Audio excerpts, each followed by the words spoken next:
Turning to politics, Donald Trump says he is in it for the long run. I spoke with Donald yesterday here on the program and asked him for some thoughts on the other candidates, including former Florida Governor Jeb Bush. Here's what he said. I actually like him. I find him to be a nice person. I really do. I met him, I don't know him well, but I've seen him and met him a little bit on the trail, as we call it, right? And I find him to be a nice person. In New Hampshire, he was sort of expected to win New Hampshire, and now he's really not doing well in New Hampshire, but he was expected. So, I'm going to hit the guy that I thought I should hit.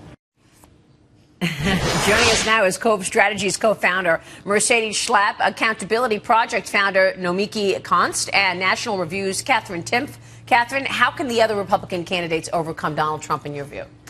They need to be more interesting just to have anybody covering them in the news, because Donald Trump, he says something, I'm going to scare the Pope, right? Everybody's talking about that. Going to scare the Pope about ISIS. Someone talking about their economic plan isn't going to get in the news over something like that. So maybe don't say stuff like that, but, bring some fire a little bit. Yeah. So, they're trying to stick to the issues and not be, talking about sort of the fringe subjects. But you say that's why Donald is resonating. Issues are important, and that's where he's going to have a problem, is he doesn't really know what he's talking about. He's got a policy that doesn't really make sense. But you have to get people's attention if you want them to listen to what you have to say about the issues. They have to be interested first. What do you think, Mickey? I think she's absolutely right. Jeb Bush just all over the news last week was how he was a snorer. He really doesn't have any personality. He's not engaging. He starts to get into economic policy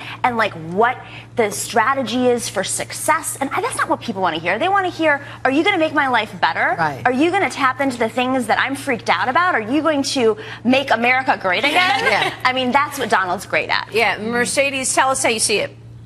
Well, think about President Obama when he was a candidate. What was his message? Hope and change. Very simple message. It resonated with the American voters.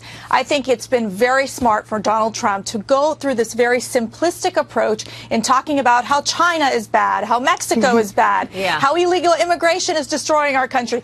It really is resonating with the grassroots activists in the GOP. And guess what? The substantive sort of the approach to issues, the way a professor would talk, it's not working. And the only way for these other candidates to break through is, again, to bring the battle forward and say, look, we're not just only going to talk about issues. This is about, inserting themselves in this race in a strong way. Yeah, and it's also about the way that they communicate. It makes me think of Martin Luther King. And when MLK had his fantastic speech, he didn't say, I have a business plan. I have a dream. Right. And so you need to resonate with the way you deliver the story. They could even sensationalize this. even banding together and saying things like, countdown until Donald Trump releases a business plan. Countdown. They can make it funny. Stand in front of Trump hotels the way that Martin O'Malley did last week and say, we give you 4 days to come up with an immigration plan that actually works. Yeah. But he will. He actually will. That's the crazy thing. Donald, the amazing thing about Donald Trump is that everyone kept saying, well, when is your immigration policy coming out? He did it. He fulfilled the promise. Now he's going to come out with his other plans. But at the end, I think people aren't really necessarily looking into the details of these policies.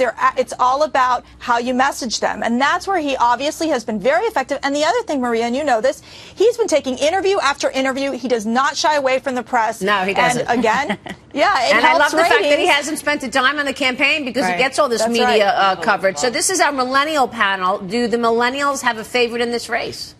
On the right or the left? Go for both. Joe Biden, all the way. Oldest candidate, would be the oldest president ever elected, yet he's really pulling well with millennials, as is Bernie Sanders, who would have thought. On the right, I think that Marco Rubio is probably going to be the strongest. Tristan, what do you think? Catherine? Well, see, the candidate that I agree with the most is Rand Paul. I really like his message. He's not a very good messenger. He's a very, very boring person to watch. So. Yeah, but you like him. Yeah. Mercedes, give us your final word. Well, I like to say, I think for millennials, Donald Trump is actually resonating. There you go. And talking to young people here, I think that's where it works. I mean, he really knows how to reach out to them. Thank you, ladies. Thank you.